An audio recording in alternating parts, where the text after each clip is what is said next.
back with our champion, Marty Slater. Way to go, Marty. Thank you. We'll have a new challenger out here for you in a moment.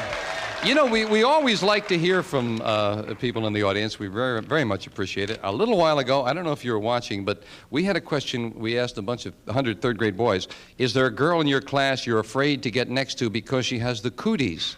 Well, I didn't know what cooties were. So some people, we had quite a few letters, as a matter of fact, people wrote in to explain to me what cooties were. I guess delicately you could say they were little bugs that originated during the First World War. That's where the term comes from. Well, we got this letter from a gentleman by the name of Don Beestrom, and he writes, I am a member of an organization known as the Military Order of the Cootie. While watching your show, Card Sharks, today, I did not know what a cootie was. We're going to have a scratch tonight, and I will see if I can get 2 or 3 of our members to join me in a visit to your program. Don, don't come, but thanks for the letter. That's delightful. Good sense of humor, Don Beestrom. Okay, Marty, Janice is dealing out 2 brand new decks of cards, and here comes a new challenger on Card Sharks. Jack Toby. Hello, Jack. Nice to have you here. Good to see you. I'm fine. Won't you tell us about you? I'm Jack Toby. I'm originally from Ludlow, Kentucky. We've been out here about 6 years, married, have 5 children, and I'm trying to get out of the aluminum can recycling business. Trying to get out of that business? Yes. Why? I have 5 children, and our station wagon's a little small, has been for a couple of years. So I told the kids if they worked hard and collected aluminum cans and we recycle them, that we'd buy a van. Well, we bought the van last September, but they don't understand we still have to pay for it. So I'm trying to win a little money so to take them off the beaches. Oh, I see. But well, listen, they're also helping clean things. Jack, at the size of you, if you drove a Mack truck, it would be too small for the family. You're a very large person. Yes, I am. Never knew when to stop eating. How big, how tall are you? I'm 6'8". 6'8"? Yes, sir. Like being next to a fellow that large there, Marty? Does that intimidate you? Nice to have you here with us, Thank you very much. You cut the cards? Yes, I did. Then here we go. We start the best 2 out of 3 with a question to Marty, the champion. Marty, we asked 100 single women, if you had a date with a very wealthy Arab, and when he picked you up in his limousine, he said, I hope you don't mind, but I'm bringing my 2 wives along, would you still go out with him? How many women would date a wealthy Arab even if he brought his 2 wives along on the date?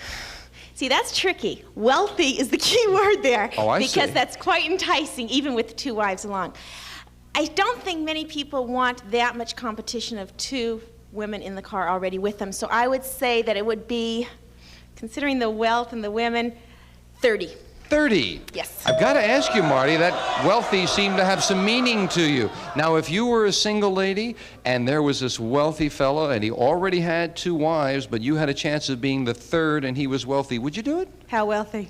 Marty says 30 out of 100 women would date the wealthy Arab even if he brought his 2 wives along on the car. What do you think, Jack?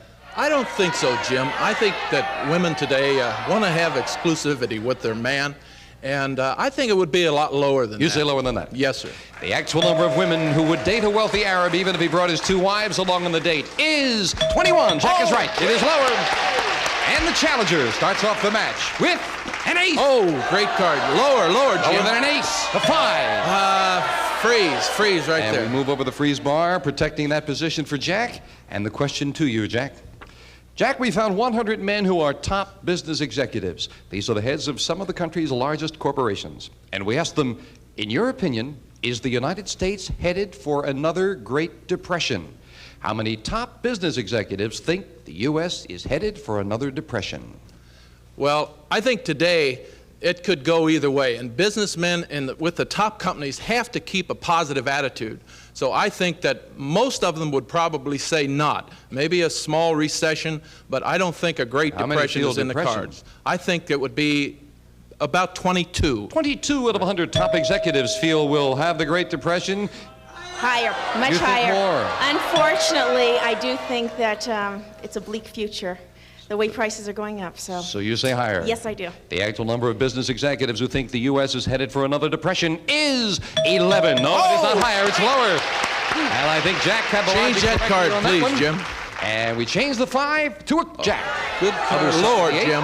Lower, he says. Lower it is at 10. Freeze right there, Jim. And again, Jack takes a 1-card advantage, keeping Marty away from her cards. And Marty, I guess you're going to have to win one if you're going to get a crack at the cards. Marty, we asked 100 6th grade girls who have a brother. For $100, would you sell your little brother? How many sixth grade girls said for $100 they'd sell their little brother? Very few. Very, very few. The love between brother and sister by, let's see, sixth grade, they're about 10 years old, is pretty strong. So I think very few, I would say 25. 25 Yeah. out of 100 would sell their little brother. That few, huh, Marty? Yep. Jack?